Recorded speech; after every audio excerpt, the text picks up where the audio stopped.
حلوة قوي، وعملنا سندوتشين احلى من بعض. سندوتش بالخضار المشوي، شوينا الثوم وشوينا الفلفل والطماطم في على الطاسه كده، مش على الشوايه ولا على الفحم ولا حاجه.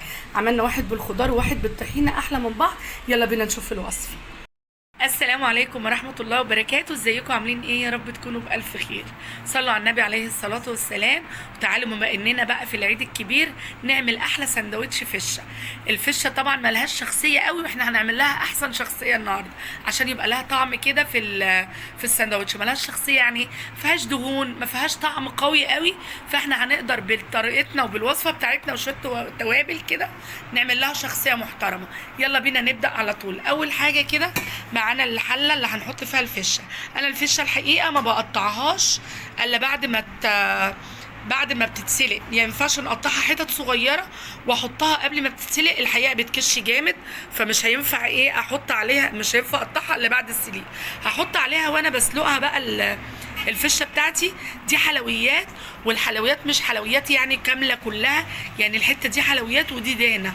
الدهنه دي اللي هتدي طعم شويه للفشه بتاعتنا، فلازم طبعا نحط معاها شويه دهون واحنا بنسلقها. حلويات وحته ودي كلها دهنه. خلاص كده هنحط بقى الكميه اللي احنا عايزينها من الفشه.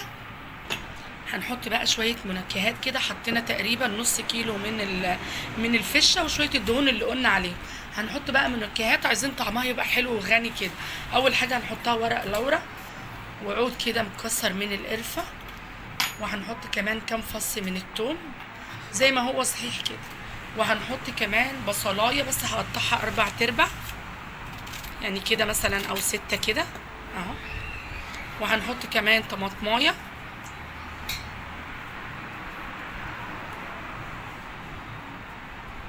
كل الحاجات دي بتديها طعم يعني وتنكهها لنا شويه. خلاص كده، وهنحط كام فص من القرفه، من الحبهان اسفه، وهنحط رشه فلفل بسيطه، احنا مش عايزين لونها يغمق بس عايزين يعني تبقى ريحتها حلوه كده. رشه فلفل اسود، وهحط ملح. طب ليه هنحط ملح في الاول؟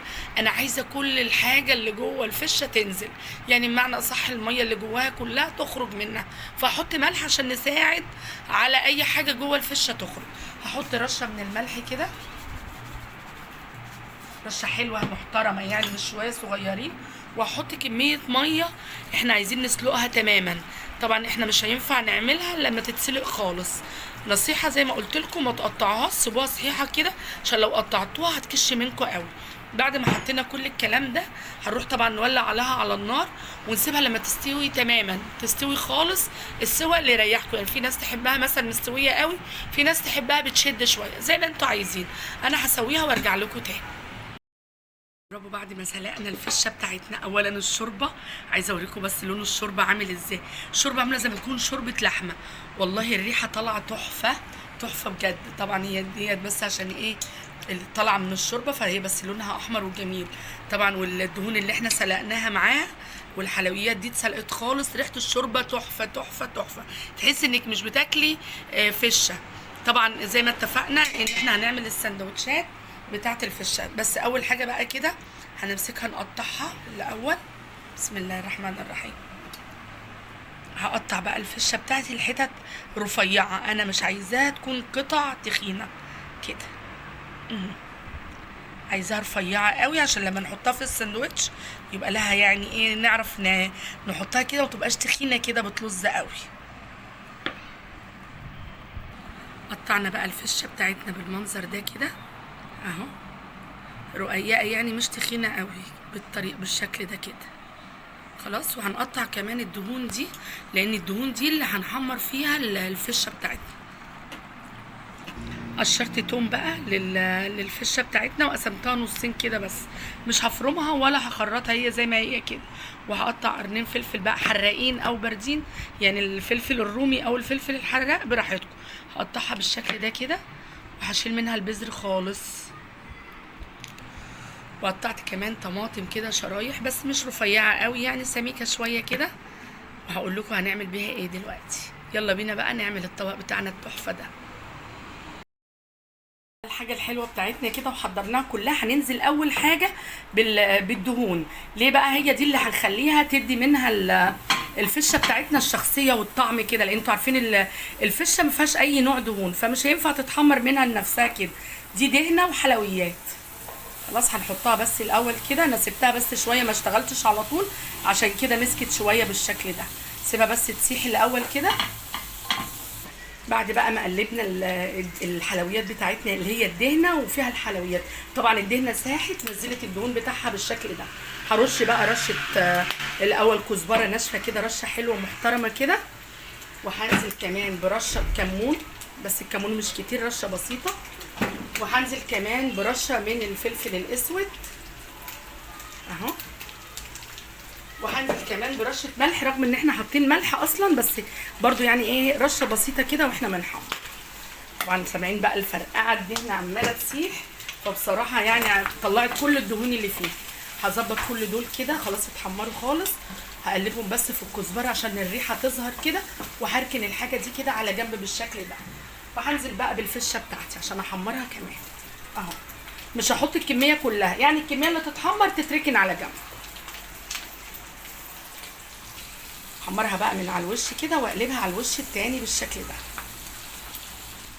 بعد ما تاخد لون بقى من الجنبين بروح لماها برده كده مع الدهون اللي احنا حمرناها الاول، واروح رصه بقيه الفشه بتاعتي في الحته دي.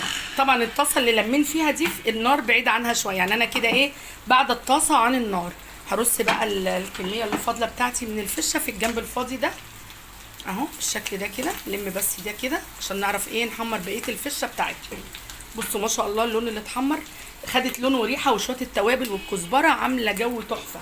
طبعا في بقى اللي بيحبها متحمره كده، وفي اللي بيحبها عليها طماطم وتوم وفلفل، فهوريكم حركه حلوه قوي ونرضي بيها جميع الاطراف. يعني اللي عايز ياكل كده ساده متحمر موجود، اللي عايز ياكل بقى بالفلفل والطماطم هوريكم تعملوا ايه دلوقتي، بس بعد ما احمر الفشه كلها. بعد بقى ما حمرنا الفشه بتاعتنا من الجنبين بالشكل ده، هفتح بس حبه كده صغيره. طبعا احنا مش حاطين عليها توم زي ما اتفقنا ولا اي حاجه، حاطين عليها بس التوابل اللي هي كزبره وكمون وفلفل اسود من الشوربه اللي احنا سلقنا فيها الفشه. هنزل بشويه صغيرين كده اطشها عليها عشان تديها طراوه وتديها حبه من الصوص كده بعد ما نحمرها، علشان طبعا بعد ما تتحمر هتديكي لون الصوص حلو كده وجميل. كبشه واحده مش كتيره اهو بالشكل ده كده. سيبها بس تشكشك مع بعضها شويه. بصوا بقى ما شاء الله بقى فيها شويه صوص مش كتير، بس بقى فيها شويه صوص ما تبقاش ناشفه كده. تعالوا بقى نغرفها على السرفيس بتاعنا بقى، وهننزل بيه الفشه بتاعتنا كده الاول عشان نعمل التكه الاخيره اللي برضو يعني بتظبط الدنيا قوي وبتحل السندوتش قوي قوي. غرفنا بقى الفشه بتاعتنا، هنزل بس معلقه سمنه كده، يا ريت تكون معلقه سمنه او الدهنه برضو اللي انتم محمرين بيها عادي، او حته ليا مش هتفرق كتير. خلاص هنزل بمعلقه. طبعا غرفنا دلوقتي الفشه في السرفيس، هعمل بقى الحركه دي على طول بعد ما نحط الفشه على طول. هنزل بالثوم هديله لون بسيط، عايزه لونه يعني يبقى لون حلو كده.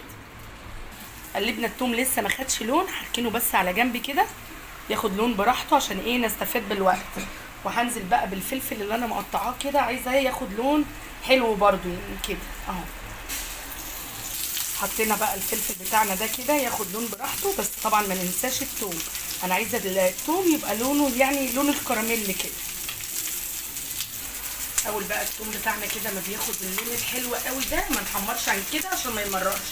هاخد الثوم بقى اصفيه واحطه كده مش هقلبه مع الفشه، لا انا هوريكم دلوقتي احنا هنعمل بيه هندي بس لون حلو كده للفلفل بتاعنا اهو، يعني دوبك كده حلو قوي. طبعا حطيت رشه ملح خفيفه على الفلفل كمان وعلى الثوم. طبعا انا مش عايزه احمر اكتر من كده الفلفل، انا مش عايزاه فلفل مقلي، انا عايزاه فيه قرشه حلوه كده عشان نحس بيها لما نحطها في الساندوتش. هطلع بقى الفلفل كمان بالشكل ده. واخر حاجه هنزل بقى بالطماطم، هاخدها برده تقليبه بسيطه بس. ما ينفعش الطماطم تنزل مع الفلفل والثوم علشان ما تنزلش ميتها على الفلفل والثوم، لا انا عايزاها تاخد يعني زي تحميره برده بسيطه كده.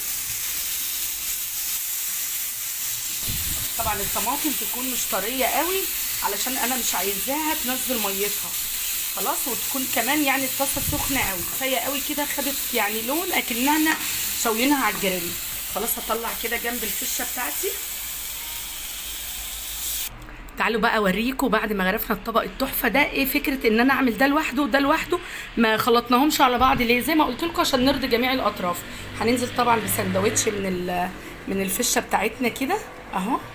طبعا الملح مظبطينه يعني مليون المية مظبوط يعني قوي. خلاص كده. ودي الفشه الساده زي بقى اولادكم ما بيحبوا. دي اللي هننزل عليها كده بمعلقه من الطحينه، هتبقى فشه وطحينه بس. طيب في حد بقى بيحبه بالثوم والكلام ده، ماشي. هنعمل الفكره التانية. خلي ده بس كده على جنب. هناخد برضو فشه اهو بالشكل ده كده. طبعا اوعوا تنسوا اللايك يا جماعه بعد اذنكم، عشان اللايك بيرفع الفيديو بعد اذنكم. هنروح حاطين بقى كمان شريحتين من الطماطم اللي احنا شبه شويناها، يعني ما نسيبهاش لما تنزل ميتها، لا هي مشويه بتدي طعم احلى بكتير. طب التوم لما بيتساب صحيح كده برضو ليه طعم غير لما بتدقيه على فكره او تهرسيه عن كده يعني. فاعملوا الطريقه دي وان شاء الله هيعجبكم جدا وهتدعوا لي. وما تنسوش بقى الاشتراك في القناه لو ما كنتوش مشتركين، واللايك الحلو لو عجبكم الفيديو. بصوا بقى القمر، ادي كده سندوتش كده ساده وسندوتش بالطحينه. يا رب الفيديو يكون عجبكم. لو عجبكم ما تنسوش الاشتراك في القناه وتفعيل الجرس عشان يوصلكم كل جديد. شكرا ليكم، السلام عليكم.